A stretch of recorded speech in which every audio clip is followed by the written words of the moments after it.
મહત્વના સમાચારથી શરૂઆત સુરતમાં ડમ્પર ચાલકો બેફામ બન્યા છે। ડમ્પર ચાલકે વિદ્યાર્થીને અડફેટે લીધો। અકસ્માતમાં વિદ્યાર્થીનો ચમત્કારિક બચાવ થયો છે।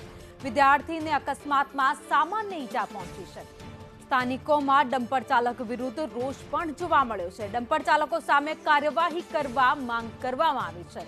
તો સીસીટીવી દ્રશ્યો સામે આવ્યા છે, જ્યાં દેખાઈ રહ્યું છે કે ડમ્પર ચાલક બેફામ રીતે ડમ્પર ચલાવી રહ્યો છે અને એક વિદ્યાર્થીને અડફેટે લીધો છે। જો કે સદનસીબે આ વિદ્યાર્થીનો જીવ બચી ગયો છે। ચમત્કારિક રીતે જીવ બચ્યો છે, પરંતુ જે રસ્તા ઉપર બેફામ રીતે ડમ્પર ચાલકો ડમ્પર હંકારે છે તેને લઈને લોકોમાં રોષ જોવા મળી રહ્યો છે।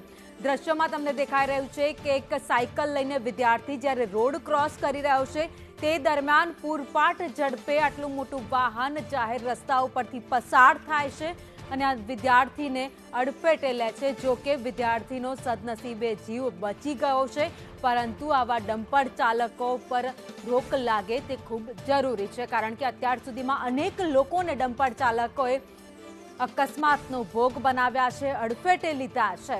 ત્યારે સુરતના સીસીટીવી દ્રશ્યો સામે આવ્યા છે, જ્યાં વિદ્યાર્થીનો ચમત્કારિક રીતે જીવ બચી ગયો છે।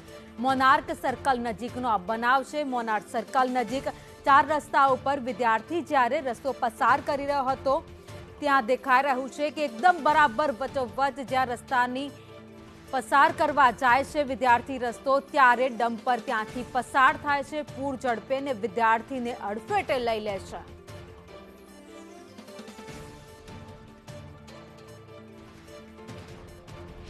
ફરી એકવાર સુરતની અંદર ડમ્પર ચાલકોની મનમાની સામે આવી છે। એક બાળક જે છે તે સાયકલ પર જતું નજરે આવે છે સીસીટીવીના અંદર, અને અચાનક એક ડમ્પર આવે છે ને ઉડાવીને જતું રહે છે। સદનસીબે આ ઘટનામાં બાળકનું મોત નથી થયું, પરંતુ અહીંયા તમને દેખાશે સ્થાનિક લોકોમાં રોષ છે, અહીંયા ભેગા થઈ ગયા છે અને ડમ્પરો જે છે તેને અટકાવવામાં આવ્યા છે। આ રોડના ઉપર તમને દેખાશે કે ડમ્પરોની લાઈન લગાવી છે, કારણ કે આ લોકોનું સીધું setting.com ચાલતું હોય છે આરટીઓ અને સ્થાનિક પોલીસ સાથે, ટ્રાફિક પોલીસ સાથે, જેનું આ ઉદાહરણ છે। હાલ પણ તમને દેખાશે કે આ સિગ્નલના ઉપર જે અકસ્માત થયો હતો ત્યાં આ ડમ્પરોને રોકવામાં આવ્યા છે। આ પરિવારના સભ્યો છે, એમથી જાણીશું એમનું શું કેવું છે। કાલે શું થયું હતું, આ બનાવ ક્યારે બન્યો હતો? કાલે સાંજે નો એન્ટ્રીના સમયમાં આ જે ભારી વાહનો જે આવે છે, સિગ્નલ બંધ હતું છતાં 80ની સ્પીડે ટ્રકે સાયકલવાળા છોકરાને 8મા ધોરણમાં ભણતો હતો એને ઉડાવીને ચાલ્યો ગયો છે। આજે કાલનો સાંજનો બનાવ છે। પોલીસ સ્ટેશનમાં ટ્રક પડી છે ને આજે નો એન્ટ્રીમાં 11 થી 12 ટ્રક અમે 15 મિનિટમાં પકડી છે। તો પોલીસ શું કરી રહી છે? એની ફરજમાં નથી ને આ ગૌરવ પદ છે, તો અહીંયા તો પોલીસ હોવી જ જોઈએ ને હોવી જ જોઈએ। કેટલી ઈજા આવી છે? બાળકને 1 મહિનાનો ખાટલો થયો છે, ક્રિટિકલ કન્ડિશન છે, પણ એની જાનને કોઈ જોખમ નથી આવ્યું। બોનમાં અને પગમાં કાયમી એની ખોટ રહી ગઈ છે। હવે એ ખોટ કોણ પૂરી શકે? આજે મારા કઝિનનો છોકરો હતો તો કાલે બીજા લોકોનો છોકરો છે, તો ક્યારે સરકાર જાગશે આ બધું ને પોલીસો ક્યારે આ બધું કરશે કંટ્રોલ? તમારું આ બાબતે શું કેવું છે? તમે લોકોએ ગાડીઓ રોકી? સાહેબ, ગાડીઓ રોકી એટલા માટે છે કે અહીંયાથી કાયમી ધોરણે 60-70થી નીચે કોઈની સ્પીડ નથી હોતી, બધા જ નહીં। બીજું, સિગ્નલ ચાલુ હોય બંધ હોય એને કોઈ ફેર પકડ નથી। મારું સામે ફૂડકોર્ટમાં જ મારું પોતાની હોટલ છે સાહેબ, હું અહીંયા 18 કલાક અહીંયા હોય છે અને એટલી ટ્રાફિક એટલા લોકો હલાવે છે આ કે બિંદાસપણે, અને લગભગ કોઈ પાસે લાયસન્સ નથી અને ડ્રિંક કરેલા હોય છે બધા ડ્રાઈવરો। જે બાળકને વાગ્યું છે તમે એને જોયું હતું? સાહેબ, મેં ખુદ એને સ્ટ્રેચરમાં ઉપાડીને મૂકેલો છે 3:15 વાગે। મારી હોટલ ચાલુ હતી, અવાજ આવ્યો જોરદાર એટલે અમે દોડીને સીધા પહોંચ્યા અહીંયા। એટલે છોકરાને સીધો ત્યાં પડી ગયો હતો, એના મમ્મીને ફોન કરીને બોલાવ્યા, એને એક્ટિવા રખાવી, એમ્બ્યુલન્સને ફોન કરી 108ને બોલાવી અને એને સ્ટ્રેચરમાં બેહાડી અને અમે ખુદ મારી હાથે મેં એને બેહાડેલા છે। તો તમારી સામે છે કે આ નજરે જોનાર વ્યક્તિઓ, તમે શું કહેવા? આ ડ્રાઈવર છે તે અત્યારે પીધેલા છે, જોઈ શકો છો।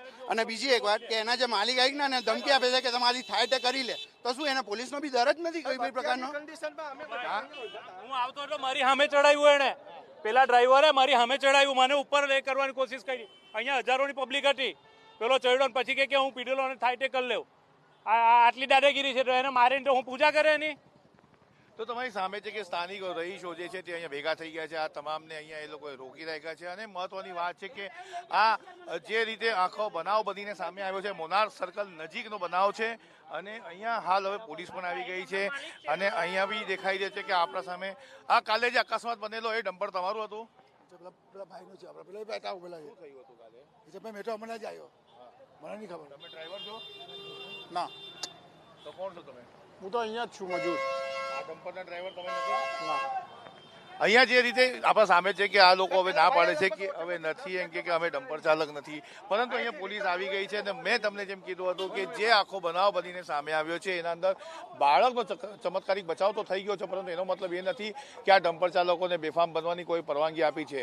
આના અંદર સીધું દેખાય છે કે જે સમય ફાળવવામાં આવ્યો છે તે સમયની અંદર નથી આવતા, પરંતુ તેના બહાર પણ એ લોકો જાય છે અને અહીંયાથી રોડના ઉપર આ મોત સમન ટ્રકો દોડતા હોય છે. તેનું આવડું ઉદાહરણ બનીને સુરતમાંથી સામે આવ્યું છે. કેમેરા પર્સન અજીત પટેલ સાથે આઝમ સાલે, સંદેશ ન્યૂઝ, સુરત.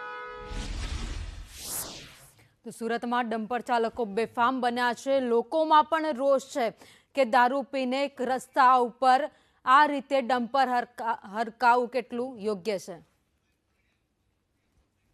વિનુ મોરડિયા, પૂર્વ મંત્રી, અમારી સાથે જોડાઈ ગયા છે. વિનુભાઈ, આપનું સંદેશ ન્યૂઝમાં સ્વાગત છે. સુરતના જાહેર રસ્તા ઉપર બેફામ રીતે વાહન ચલાવવામાં આવે છે, કોઈ જ રોકટોક નથી. વિનુભાઈ, મારો અવાજ હાજી જી જી જી એ મને માહિતી મળી છે જે દુઃખદ અને બહુ ગંભીર બાબત મારા ધ્યાન ઉપર આવી છે અને આવું આગળ પણ આપના ચેનલ મારફત પણ બતાવવામાં આવ્યું છે.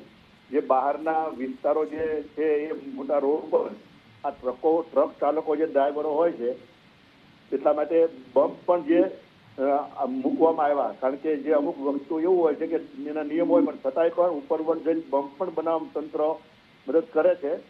છતાં પણ કોઈને કોઈ આવા ડ્રાઈવરો કોઈને કોઈ સ્થિતિમાં આવી હરકત કરી લેતા હોય ગંભીર બાબત છે અને આના માટે નવી પણ એક એવી ગાઈડલાઈન હું માનું છું કે તૈયાર કરવી જોઈએ કે અમે કડક કાયદા એનું લાયસન્સ રદ થાય, કોઈ પણ આવા પ્રકારના પગલાં લેવા જોઈએ. વિનુભાઈ, પણ જે પોતે ડ્રાઈવર છે એ પણ ત્યાં દારૂ પીને વાહનો ચલાવે છે. ગુજરાતમાં દારૂબંધી છે ને લઈને શું કહેશો? તેમ છતાં પણ દારૂ પીને લોકો બેફામ વાહનો ચલાવે, દારૂ વેચાય, બધું જ થાય ગુજરાતમાં. એ બંધી છે એનો અમલ કરવો જોઈએ અને કરતા મેં એક જ માટે કીધું કે જે પ્રકારે આવા માણસો હોય એના પહેલા તો તાત્કાલિક આવા કોઈ પકડાય તો લાયસન્સ રદ કરવું જોઈએ, કારણ કે આ બહુ ગંભીર બાબત છે. માણસની જાનહાનિ અને એ બાળક હોય તો કોઈ પણ માણસ આનાથી કંપી જાય. વડીલ હોય, મોટી ઉંમર હોય તો પણ જીવની કિંમત તો એટલી જ હોય છે. એટલે આવા લોકો જે કાયદો તોડે છે અને એ કાયદાની સામે જ્યારે આવા કૃત્ય કરતા હોય છે ત્યારે આવા કડક પગલાં લેવા જોઈએ. કડક પગલાંની તો આપણે વાત દર વખતે વિનુભાઈ કરીએ છીએ. ગૃહ રાજ્યમંત્રી પણ પોતે સુરતના છે ને એ જ સુરતમાં આ રીતની હરકતો થાય છે. દારૂ પીને વાહનો ચલાવાય, જાહેરમાં કોઈ નિયમોનું પાલન ન થાય. ગૃહમંત્રી આખા ગુજરાતના છે એટલે એમને તો પાલન તો આખા ગુજરાતમાં એક સરખું જ કરાવે. એમાં એના પોતાનું સિટી છે, હોમ ટાઉન છે, એટલે ત્યાં વધારે હોવું જોઈએ એવું એમનું વલણ ન હોય. એમ તો સહજ રીતે આખા ગુજરાતનું એક સરખું એમનું વલણ હોય અને એટલા માટે એ પણ એટલા સક્રિય છે. છતાં પણ આવા અમુક તત્વો જે છે એને કાયદાને ગાંઠતા નથી. તો હું માનું છું કે આની સામે આવા કાર્યવાહી કરાવી પડશે અને કરવી જોઈએ. જરૂર જણાશે તો મને લાગે છે કે ધારાસભ્યો તરફથી અમારા તરફથી પણ આ રજૂઆત થશે. ચોક્કસથી આશા રાખીએ. આપ અમારી સાથે જોડાયા, આપનો આભાર. તો સુરતમાં રીતે બેફામ ડમ્પર ચાલકો, વાહન ચાલકો વાહન હંકારે છે, કાયદાનું ક્યાંય પાલન નથી થતું અને નિર્દોષ લોકો છે તે તેનો ભોગ બને છે, અકસ્માતનો ભોગ બને છે, મોતને ભેટે છે. તેમ છતાં પણ ક્યાંય એક પણ નિયમનું ઠોસ પાલન નથી થઈ રહ્યું. ધારાસભ્ય કુમાર કાનાણી અમારી સાથે જોડાઈ ગયા છે. કુમારભાઈ, સંદેશ ન્યૂઝમાં આપનું સ્વાગત છે. બનાવ જે સામે આવ્યો છે સુરતનો, જ્યાં ડમ્પર ચાલકે એક વિદ્યાર્થીને અડફેટે લીધો, કાયદાનું ક્યાંય પાલન નથી, બેફામ રીતે રસ્તા ઉપર વાહનો હંકારવામાં આવે છે.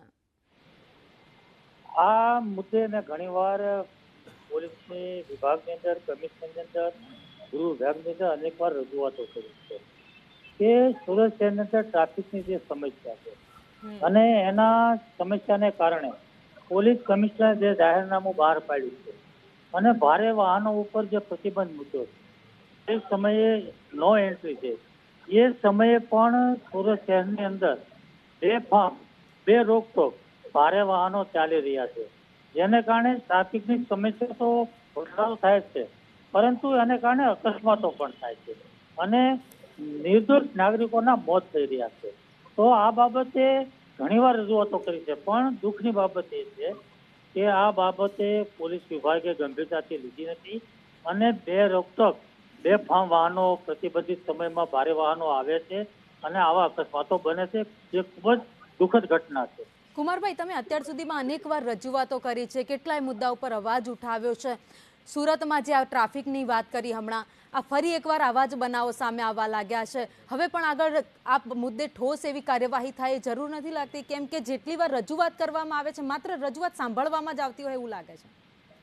જરૂર, ચોક્કસ અમારી જે રજૂઆત છે એનું પરિણામ અમને નથી મળ્યું અને એટલા માટે જ હું કહું છું કે પોલીસે ખૂબ જ બેદરકારીપૂર્વક ગંભીરતાથી આ વાત લીધી નથી અને બેદરકારી કરી છે. એટલે હું ચોક્કસપણે માનું છું કે પ્રતિબંધિત સમયની અંદર ભારે વાહનો, એક પણ ભારે વાહન શા માટે સુરત શહેરની અંદર પ્રવેશ મળે, અને એટલા માટે ટ્રાફિક પોલીસ હોય કે કોઈ પણ વિભાગ, પોલીસ વગરનો કોઈ પણ અધિકારી હોય, આ બાબતે આજ સુધી એક પણ વાર ગંભીરતાથી આની નોંધ લીધી નથી.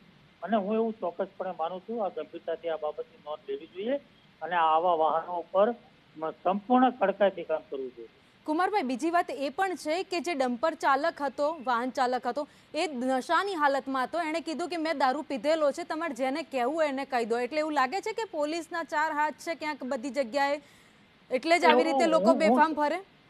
એમાં એવું છે કે જે આ લોકો જે ડમ્પર છે, મોટા ટ્રકો છે, ટ્રેક્ટરો છે, આ બધા જે વાહનો છે મોટા પ્રકારના, જે ભારે વાહનો છે, એના ડ્રાઈવરો લગભગ આવા હોય છે અને એટલા માટે જ મેં વાત કરી છે કે આવા ભારે વાહનો હોય એની સામે કાર્યવાહી કરી, એને કોઈ રોકતું જ નથી.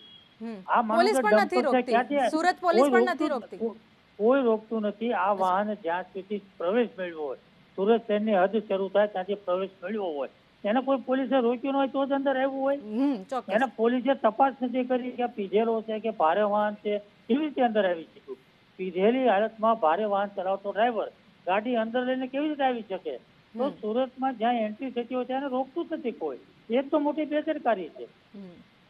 એટલે સુરતમાં દારૂ વેચાય પણ છે ને પીવાય પણ છે, એવું માનીએ ને અલગ અલગ જગ્યાઓ ઉપર, કેમ કે દારૂ પીને લોકો આવી રીતે વાહનો ચલાવે છે ને ફરે છે. ચોક્કસપણે પોલીસે કાર્યવાહી સામે કરવી જોઈએ અને પ્રતિબંધિત સમયની અંદર ભારે વાહનો એક પણ વાહન ના આવવું જોઈએ.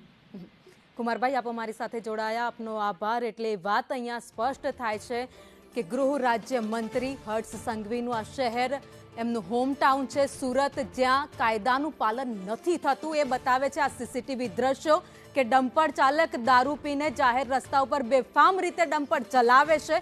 એક નિર્દોષ વિદ્યાર્થી જે સાયકલ લઈને વિચારો જઈ રહ્યો છે તેને અડફેટે લે છે. જો કે સદનસીબે એનો જીવ તો બચી જાય છે, પણ અત્યાર સુધીમાં અનેક આવા બનાવો બની ચૂક્યા છે જ્યાં અકસ્માત સર્જાયા છે, કેટલાય લોકોના જીવ ગયા છે, પરંતુ સુરત પોલીસ પણ કામ નથી કરતી, એ પણ અહીંયા દેખાઈ રહ્યું છે. ધારાસભ્ય સાથે વાત કરી કુમાર કાનાણીએ પણ કહ્યું કે મેં અનેકવાર રજૂઆતો કરી છે પણ કોઈ સાંભળતું નથી, નિરાકરણ નથી આવતું અને એનું જ કારણ અત્યારે આ સીસીટીવી દ્રશ્યોમાં દેખાઈ રહ્યું છે. એટલા જ માટે આ ડમ્પર ચાલકો, મોટા વાહન ચાલકો બેફામ બન્યા છે અને જેમ મન ફાવે તેમ કોઈની જીવની પરવાહ કર્યા વગર વાહનો હંકારી રહ્યા છે અને લોકોના જીવ લઈ રહ્યા છે.